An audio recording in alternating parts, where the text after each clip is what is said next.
ان اللہ و ملائکتہ یصلون علی النبی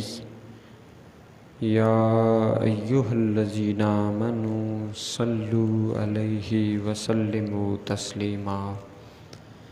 تمام احباب مل کر درود پاک پڑھیے۔ الصلاۃ والسلام علیک یا سیدی یا رسول اللہ وعلی آلک واصحابک یا سیدی یا حبیب اللہ۔ الصلاۃ والسلام علیک یا سید الانبیاء والمرسلین وعلی آلک واصحابک یا رحمۃ للعالمین۔ یا رب صل وسلم دائما ابدا علی حبیبک خیر الخلق کلہم هو الحبیب الذی ترجى شفاعته لكل حول من الاحوال مقتحم۔ یا اکرم الخلق ما لی من ألوذ به سواک عند حلول الحادث الامامی۔ یا رب صل وسلم دائما ابدا علی حبیبک خیر الخلق کلہم۔ اللہ رب العزت کی حمد و ثنا اور اللہ کے پیارے محبوب حضور آقا نامدار مدنی تاجدار حضور سرور کائنات روح کائنات جان کائنات اور ایمان کے مرکز و محور نبی آخر الزمان احمد مجتبیٰ محمد مصطفیٰ صلی اللہ علیہ وآلہ وسلم پر درود و سلام کا نذرانہ عرض کرنے کے بعد، محترم سامعین و حاضرین، آج ہم جس شخصیت اور ہستی کے بارے میں گفتگو کرنا چاہتے ہیں اور خراج عقیدت پیش کرنا چاہتے ہیں، وہ سیدنا حضرت عثمان غنی رضی اللہ تعالی عنہ کی ذات بابرکات ہے کہ جن کا یوم شہادت 18 ذو الحجہ کو ہے اور کل 18 ذی الحجہ تھی اور جمعے کا وہ روز تھا جب سیدنا عثمان غنی رضی اللہ تعالی عنہ شہادت کے اعلیٰ مرتبے پر فائز ہوئے۔ لیکن آپ کی جو شخصیت ہے اور آپ کا جو دین کے لیے قربانی ہے اور بالخصوص مسلم امہ کے لیے اور امن امہ کے لیے، امن و امان کے لیے حضرت عثمان غنی رضی اللہ تعالی عنہ کا جو کردار ہے وہ سنہری حروف سے لکھے جانے کے قابل ہے۔ حضرت عثمان غنی رضی اللہ تعالی عنہ کا اصل نام عثمان تھا اور لقب ذو النورین تھا، اور بھی القاب تھے لیکن ذو النورین کے لقب سے آپ کو یاد کیا جاتا ہے۔ آپ امیہ خاندان کے عظیم چشم و چراغ تھے کہ جس کے پاس سپہ گری کا بھی اور علم اٹھانے کا علم جھنڈا یعنی اس دور کے اندر بھی جو علم بردار تھے وہ آپ کے ہی خاندان کے پاس یہ منصب تھا، اور معاشی اعتبار سے بھی یہ بہت مضبوط خاندان تھا۔ لیکن اس کے باوجود جب سیدنا عثمان غنی رضی اللہ تعالیٰ عنہ حضور نبی پاک صلی اللہ علیہ وآلہ وسلم کی غلامی میں آئے، سیدنا ابو بکر صدیق رضی اللہ تعالیٰ عنہ کی تبلیغ کے نتیجے میں جب اسلام قبول کیا تو آپ کا جو چچا تھا حکم بن ابو العاص، وہ آپ پر ظلم ڈھاتا تھا، جس طرح باقی نیو مسلم جو تھے، نئے نئے اسلام کی طرف مائل ہونے والے کمزور افراد تھے، جس طرح ان پر ظلم کیا جاتا تھا، سیدنا عثمان غنی رضی اللہ تعالیٰ عنہ ایک اچھے خاندان سے اور اچھی بیک گراؤنڈ کے حامل ہونے کے باوجود ظلم و ستم کا نشانہ بنے۔ آپ اس سے اندازہ کر لیں کہ جب سیدنا عثمان غنی رضی اللہ تعالیٰ عنہ جیسے لوگوں کو بھی کہ جو بہت مالدار تھے، تجارت پیشے سے ان کا تعلق تھا، ان کو بھی معاف نہیں کیا گیا، جو عام طبقے کے لوگ تھے ان کا کیا حال ہوگا۔ لیکن سیدنا عثمان غنی رضی اللہ تعالیٰ عنہ نے اس ظلم و ستم کو بخوشی قبول کیا، اور بجائے اس کے کہ اس کے خلاف آپ اس طرح کا انداز اختیار کر لیتے، جارحانہ انداز اختیار کرتے، آپ نے صبر سے کام لیا، یہاں تک کہ آپ کو حبشہ کی طرف ہجرت کرنے کے لیے مجبور کر دیا گیا۔ چنانچہ آپ اپنی اہلیہ حضرت رقیہ کے ساتھ حبشہ کی طرف ہجرت کر گئے۔ تو آپ رضی اللہ تعالیٰ عنہ کا حبشہ کی طرف ہجرت کر جانا یہ بھی آپ کے امن پسند رویے کی نشانی ہے، اور آپ وہ شخصیت ہیں کہ جن کو 2 ہجرتیں کرنے کا اعزاز حاصل ہوا، ایک حبشہ کی طرف ہجرت کی اور پھر مدینہ المنورہ کی طرف بھی حضرت عثمان غنی رضی اللہ تعالیٰ عنہ کو ہجرت کرنے کا موقع ملا۔ تو اس طرح حضرت عثمان غنی رضی اللہ تعالی عنہ نے پھر ایک بہت بڑا اعزاز بھی حاصل کیا کہ جو تاریخ انسانیت کے اندر کسی کے پاس یہ اعزاز نہیں ہے۔ میں نے عرض کیا کہ آپ کو ذو النورین کا لقب دیا گیا، اور ذو النورین کا لقب ملنے کے پیچھے کیا لاجک ہے کہ سیدنا عثمان غنی رضی اللہ تعالیٰ عنہ وہ واحد شخصیت ہیں، سیدنا آدم علیہ السلام سے لے کر حضور نبی پاک صلی اللہ علیہ وسلم تک جتنے بھی انبیاء اور نبی اور پیغمبر اور رسول آئے ہیں، کسی بھی نبی اور رسول کی 2 صاحبزادیاں کسی ایک شخص کے عقد کے اندر، نکاح کے اندر نہیں آئیں۔ پوری ہسٹری کھنگال لیں، سیدنا عثمان غنی رضی اللہ تعالیٰ عنہ وہ واحد شخصیت ہیں کہ جن کو حضور نبی پاک صلی اللہ علیہ وسلم نے اپنی 2 صاحبزادیاں یک کے بعد دیگرے ان کے نکاح میں دے دیں، اور اس بنا پر آپ کو ذو النورین کا لقب ملا ہے کہ آپ 2 نوروں والے ہیں۔ یہ حضرت عثمان غنی رضی اللہ تعالی عنہ کا اعزاز ہے، کسی اور کو یہ اعزاز نہیں ملا۔ پھر اس کے ساتھ ساتھ جب 6 ہجری میں حضور نبی پاک صلی اللہ علیہ وآلہ وسلم 1400 صحابہ یا کم و بیش افراد کے ساتھ، نفوس قدسیہ کے ساتھ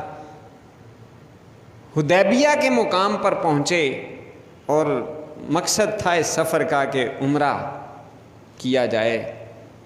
خانہ کعبہ کا طواف کیا جائے۔ 6 سال گزر گئے تھے ہجرت کیے کو، تو کفار مکہ نے مسلمانوں کے ساتھ لڑنے کا ارادہ ظاہر کیا، اطلاعات پہنچی تو حضور نبی پاک صلی اللہ علیہ وسلم نے سیدنا عثمان غنی رضی اللہ تعالیٰ عنہ کو اپنا سفیر امن بنا کر بھیجا کہ آپ کفار کے ساتھ گفتگو کریں، بات چیت کریں کہ ہم لڑائی کی غرض سے نہیں آئے۔ ایک عام حالت سفر میں نکلنے والے کے پاس جو ہتھیار ہوتے ہیں وہی ہتھیار تھے، اور کچھ بھی ساتھ نہ تھا۔ تو اس مقصد کو بیان کرنے کے لیے، ان کے ساتھ گفتگو کرنے کے لیے سیدنا عثمان غنی رضی اللہ تعالیٰ عنہ کا انتخاب کیا گیا۔ جب آپ ان کے اندر پہنچے، کفار سے بات چیت کی تو انہوں نے آپ کی سخت نگرانی کر لی، آپ کو سخت نگرانی میں اپنے پاس رکھا کہ آپ کہیں جانے نہ پائیں۔ خبریں نکل آتی ہیں، مسلمانوں کو اطلاع ملی اور کچھ افواہ بھی اڑ گئی کہ عثمان غنی رضی اللہ تعالیٰ عنہ کو شہید کر دیا گیا ہے۔ جب یہ خبر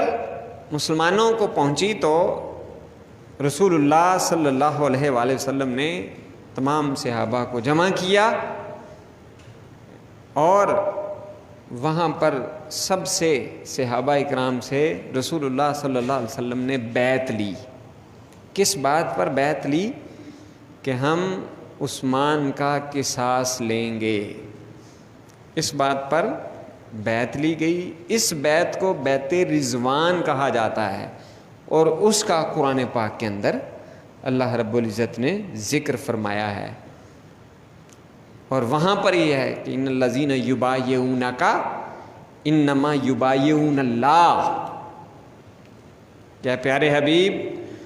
جو آپ صلی اللہ علیہ وسلم کے ہاتھ پر آپ کے ساتھ بیعت کر رہے ہیں، یعنی اپنے ہاتھوں کو رسول اللہ صلی اللہ علیہ وسلم کے ہاتھوں میں دے رہے ہیں، اپنے آپ کو آپ کے سپرد کر رہے ہیں، اپنے آپ کو آپ کے ہاتھ بیچ رہے ہیں۔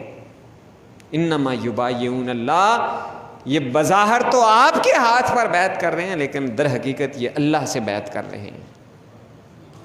انما یبایعون اللہ ید اللہ فوق ایدیہم، ان کے ہاتھوں پر بظاہر تو اے نبی آپ کا ہاتھ ہے، لیکن یہ چونکہ اللہ کی رضا کے لیے بیعت کر رہے ہیں۔ انما یبایعون اللہ ید اللہ فوق ایدیہم، ان کے ہاتھوں پر در حقیقت اللہ کا ہاتھ ہے۔ اس بیعت کو بیعت رضوان کے نام سے قرآن نے یاد کیا ہے، اور وہاں تاریخ میں سیرت کی کتابوں کے اندر یہ بات موجود ہے کہ جب نبی پاک صلی اللہ علیہ وآلہ وسلم نے سب صحابہ سے بیعت لے لی تو آخر میں آقا دو جہاں صلی اللہ علیہ وسلم نے حضرت عثمان غنی رضی اللہ تعالیٰ عنہ کی بھی بیعت لی۔ کیا کیا کہ اپنا ایک ہاتھ اپنے دوسرے ہاتھ میں رکھ کر کہا کہ یہ عثمان کی بیعت ہے۔ اب یہاں پر بڑے قابل حکمتیں ہیں کہ بیعت اس بندے لی جاتی ہے جو کہ اپنا ایک ہاتھ عثمان کا ہاتھ قرار دیا اور دوسرا اپنا کہا کہ یہ عثمان کی بیعت ہے۔ حضور نبی پاک صلی اللہ علیہ وآلہ وسلم کے اس عمل کو سیدنا عثمان غنی رضی اللہ تعالیٰ عنہ زندگی بھر یاد رکھتے تھے، اور روایات میں ہے کہ وہ یہ کہتے تھے کہ حضور نے جس ہاتھ کو میرا ہاتھ قرار دیا تھا وہ بایاں ہاتھ تھا جسے میرا ہاتھ قرار دیا تھا، مجھے یہ بایاں ہاتھ اپنے دائیں ہاتھ سے بھی زیادہ عزیز ہے کہ اسے حضور صلی اللہ علیہ وسلم نے اپنے ساتھ مشابہت کس ہاتھ کو حضور صلی اللہ علیہ وسلم نے اپنا ہاتھ قرار دے دیا تھا، یعنی اپنا ہاتھ میرا ہاتھ قرار دے دیا، تو یہ مجھے عزیز ہے۔ اور قربان جائیں سیدنا عثمان غنی رضی اللہ تعالیٰ عنہ کا ذات کے اوپر۔ وہ فرماتے ہیں کہ جب سے میں نے رسول اللہ صلی اللہ علیہ وآلہ وسلم کے ساتھ بیعت کی ہے، یعنی یہ وہ بیعت ہے جو اسلام قبول کرنے والی بیعت تھی۔ جب اسلام قبول کیا تو دستے رسول میں دستے عثمان یعنی عثمان رضی اللہ تعالیٰ عنہ کا ہاتھ جب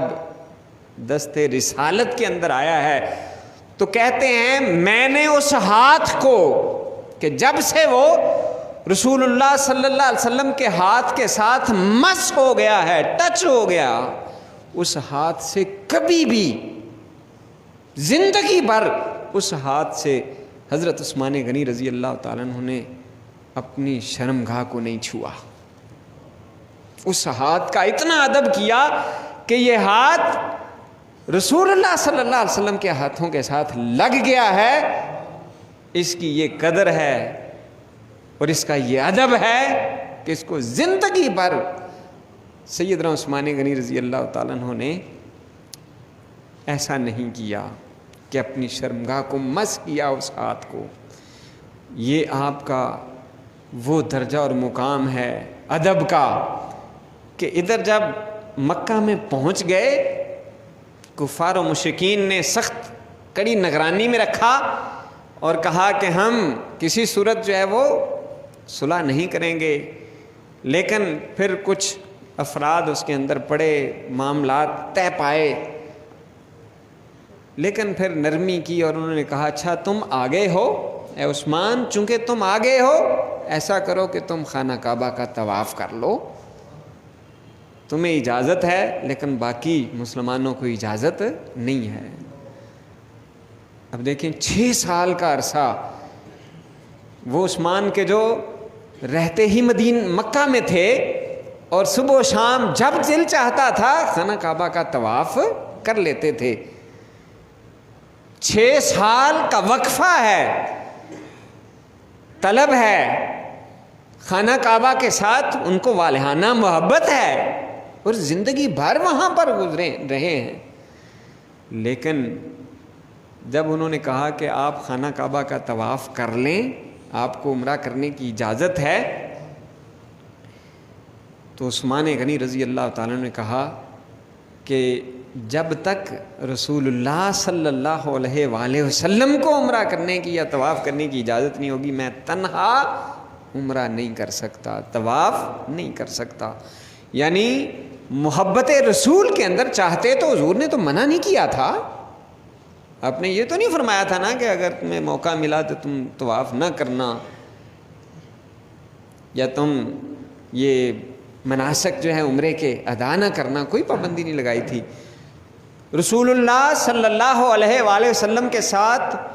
محبت کی بنا پر اور موافقت کرنے کے لیے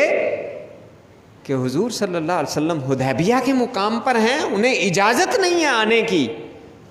اور میں ان کا غلام اور نوکر ان کے بغیر ہی طواف کر لوں، میری محبت یہ گوارا نہیں کرتی۔ یہ ادب و احترام حضور نبی پاک صلی اللہ علیہ وآلہ وسلم کا سیدنا عثمان غنی رضی اللہ تعالیٰ عنہ کہ عبادت بھی وہ یہ سمجھتے ہیں، طواف کرنا ایک عبادت ہے، عمرہ کرنا ایک عبادت ہے، لیکن عمرہ اور طواف بھی وہ اپنے محبوب کے بغیر کرنا گوارا نہیں کر رہے ہیں، محبت رسول کے اندر۔ چنانچہ حضرت عثمان غنی رضی اللہ تعالی عنہ کو اللہ رب العزت نے اتنا بڑا مقام، اتنا درجہ دیا کہ جب غزوہ تبوک کا موقع آیا اور شاہ روم نے اپنی 40,000 فوج تیار کر کے مسلمانوں پر حملہ کرنے کی ناکام کوشش کی، ارادہ بنایا، تو رسول اللہ صلی اللہ علیہ وسلم کو اس کی اطلاع پہنچی۔ آقا دو جہاں صلی اللہ علیہ وسلم نے صحابہ کو جمع کیا، اور اس وقت انتہائی مشکل حالات تھے، فصل پکنے کے قریب تھی، لوگ انتظار کر رہے تھے کہ فصل پک کر آئے گی، ہماری معیشت کا جو ہے وہ، چونکہ سارا دار و مدار فصل کے اوپر تھا، پہیہ چلے گا، بہت مشکل حالات میں تھے۔ لیکن جب اعلان ہو گیا جہاد کے لیے جانا ہے، عیسائیوں کا مقابلہ کرنا ہے، تو وہاں پر عشق و مستی کی ایسی داستانیں رقم ہوئیں. سیدنا ابو بکر صدیق رضی اللہ تعالیٰ عنہ گھر کا سارا سامان بارگاہ نبوی میں پیش کرنے کے لیے آ گئے. حضرت عمر فاروق رضی اللہ تعالیٰ عنہ اپنے گھر کا آدھا سامان بارگاہ نبوی میں لے کر حاضر ہو گئے. اور جب سیدنا عثمان غنی رضی اللہ تعالی عنہ کی باری آئی، حضور نبی پاک صلی اللہ علیہ وآلہ وسلم کی بارگاہ میں 10,000 کے افراد، یعنی 10,000 افراد کا سارا خرچ سیدنا عثمان غنی رضی اللہ تعالیٰ عنہ نے تنہا اسے اٹھانے کے لیے اعلان کیا کہ میں ان کا 10,000 افراد کا خرچ میں اٹھاؤں گا. 1,000 اونٹ پیش کیا اور 300 گھوڑے، 1,000 دینار بھی بارگاہ نبوی میں پیش کیا. رسول اللہ صلی اللہ علیہ وآلہ وسلم اتنے خوش ہوئے، حضرت عثمان غنی رضی اللہ تعالیٰ عنہ کے اس عمل سے اتنے خوش ہوئے، اور والہانہ محبت کی اظہار میں آپ وہ دینار الٹ پلٹ کر دیکھ رہے تھے اور ساتھ فرما رہے تھے کہ آج کے دن کے بعد عثمان کا کوئی عمل بھی عثمان کو نقصان نہیں پہنچائے گا. سیدنا عثمان غنی رضی اللہ تعالیٰ عنہ وہ شخصیت ہیں کہ جنہوں نے رسول اللہ صلی اللہ علیہ وآلہ وسلم کی خاطر اپنا مال بھی قربان کیا اور اپنا سب کچھ لٹا دیا، بلکہ اپنی جان کا نذرانہ بھی رسول اللہ صلی اللہ علیہ وآلہ وسلم کی امت کو متحد رکھنے کے لیے اپنی جان کا نذرانہ بھی پیش کر دیا. کہ جب ایک طرف بلوائی ابن سبا کے کارندے اس تحریک کے نتیجے میں کہ جو انہوں نے جھوٹی افواہوں کے اوپر کھڑے کیے تھے، مختلف علاقوں سے لوگوں سے خطوط لکھوا کر گورنروں کو بدنام کرنے کی کوشش کی تھی، سیدنا عثمان غنی رضی اللہ تعالیٰ عنہ نے بڑے اچھے طریقے سے تمام معاملات کو ہینڈل کرنے کی کوشش کی. تمام گورنرز کو بھی اپنے پاس بلا کر ان کے ساتھ بھی میٹنگ کی، ان کے سامنے ساری صورتحال رکھی اور اس کی تفتیش بھی کی کہ جب بھی کسی کی کوئی شکایت آئی اس کے بارے میں تحقیقات بھی کی اس طریقہ کار کے مطابق کہ جس میں خلفائے راشدین حضرت ابو بکر صدیق رضی اللہ تعالیٰ عنہ، حضرت عمر فاروق رضی اللہ تعالیٰ عنہ کے دور میں جن افراد کے ذریعے سے تحقیقات کروائی جاتی تھیں، اگر کہیں سے شکایت آتی تھی ان افراد کے ذریعے سے تحقیقات کروائیں. لیکن جن کا مقصد یہ تھا کہ امت مسلمہ جو اس قدر مضبوط سے مضبوط تر ہوتی جا رہی ہے اس کا شیرازہ بکھیرا جائے، وہ افراتفری پیدا کرنا چاہتے تھے. ابن سبا دراصل یہودی تھا اور اس نے اسلام کا لبادہ اوڑھ رکھا تھا اور ایک پوری تحریک اس نے شروع کی ہوئی تھی، خفیہ طور پر اپنے لوگوں کو اس نے متحرک کیا ہوا تھا، اور انہوں نے ہی سیدنا عثمان غنی رضی اللہ تعالی عنہ کے گھر کا گھیراؤ کر لیا. ان بلوائیوں نے جب گھیراؤ کیا تھا، دوسری طرف حضرت عثمان غنی رضی اللہ تعالیٰ عنہ کے اپنے غلام بھی، اور آپ کا یہ معمول تھا کہ جب سے اسلام قبول کیا اتنے غلام آزاد کیے کہ کوئی جمعہ ایسا نہیں گزرتا تھا، ایک روایت میں نے پڑھا کوئی جمعہ ایسا نہ گزرتا تھا جس میں حضرت عثمان کسی غلام کو آزاد نہ کرتے تھے. غلام آئے ہتھیار باندھے ہوئے ہیں اجازت طلب کرنے کے لیے، ادھر حضرت امام حسن اور حسین بھی پہرے پر ہیں، حفاظت کر رہے ہیں، صحابہ اکرام بھی. لیکن سیدنا عثمان غنی رضی اللہ تعالیٰ عنہ فرماتے ہیں کہ تم یہ ہتھیار اتار دو، میں یہ پسند نہیں کرتا، میں یہ پسند نہیں کرتا کہ مسلمان آپس میں خون ریز ہوں. میں شہید ہو جاؤں یہ مجھے گوارا ہے، لیکن میں مسلمانوں کے خون کو بہنے کے لیے ہرگز اجازت نہیں دیتا۔ اور ساتھ اعلان فرمایا جو غلام میرا یہ حکم مانے گا، ابھی اپنے ہتھیار اتار دے گا، وہ میری طرف سے آزاد ہے۔ سیدنا عثمان غنی رضی اللہ تعالیٰ عنہ، چونکہ انہیں معلوم تھا کہ رسول اللہ صلی اللہ علیہ وسلم نے جو بشارتیں دی ہوئی تھیں، انہیں معلوم تھا کہ میں نے تو رسول اللہ صلی اللہ علیہ وسلم کے ساتھ ملاقات کرنی ہی ہے، لیکن میری خاطر اگر خون بہایا گیا، شہید تو میں نے پھر بھی ہونا ہے، لیکن میری وجہ سے خون نہ بہایا جائے اور امت مسلمہ کا شیرازہ نہ بکھیرا جائے۔ یعنی امن کی انتہا درجے تک آپ نے کوشش کی کہ کہیں مسلمانوں کی جو تلواریں ہیں وہ نیام کے اندر ہی رہیں یا آپس میں دست و گریباں نہ ہوں۔ لیکن اللہ رب العزت نے سیدنا عثمان غنی رضی اللہ تعالیٰ عنہ کے اس خون کا بدلہ اور صلہ، چونکہ جب آپ پر حملہ کیا گیا آپ قرآن پاک کی تلاوت فرما رہے تھے، فَسَيَكْفِيكَهُمُ اللَّهُ، ان آیات کے اوپر تھے، اور یہاں پر آپ کا خون بھی گرا کہ اللہ رب العزت ان کے لیے کافی ہے۔ چنانچہ سیدنا عثمان غنی رضی اللہ تعالیٰ عنہ نے اپنی جان آفرین کے سپرد کی، رسول اللہ صلی اللہ علیہ وآلہ وسلم کے ساتھ ملاقات کی، اور اس طرح ایک عظیم سلطنت، اس کی تعمیر و ترقی کرنے والے اور اس کی بنیادوں کو مضبوط کرنے والے سیدنا عثمان غنی رضی اللہ تعالیٰ عنہ اللہ کو پیارے ہوئے۔ اللہ رب العزت نے ان کی سیرت کے ذریعے سے جو ہمیں پیغام دیا ہے وہ یہ ہے کہ اپنی نفی کر دی جائے، دوسروں کو محفوظ رکھا جائے، دوسروں کے خون کو محفوظ کیا جائے، دوسروں کے مال کو محفوظ کیا جائے، اپنا مال راہ خدا میں بے دریغ کیا جائے۔ کوئی موقع بھی ایسا نہ تھا کہ جب بھی دین کے لیے پکارا گیا، سیدنا عثمان غنی رضی اللہ تعالیٰ عنہ نے ہر کام میں بڑھ چڑھ کر حصہ لیا، چاہے وہ پانی مسلمانوں کے لیے وافر خرید کر وقف کرنا ہو، یا کسی بھی جنگ کے لیے سامان جنگ پیش کرنا ہو۔ سیدنا عثمان غنی رضی اللہ تعالیٰ عنہ کسی معاملے میں بھی پیچھے نہیں رہے۔ اللہ رب العزت نے ان کو یہ درجہ اور مقام دیا ہے کہ آقا دو جہاں صلی اللہ علیہ وسلم نے دنیا کے اندر رہتے ہوئے جن افراد کو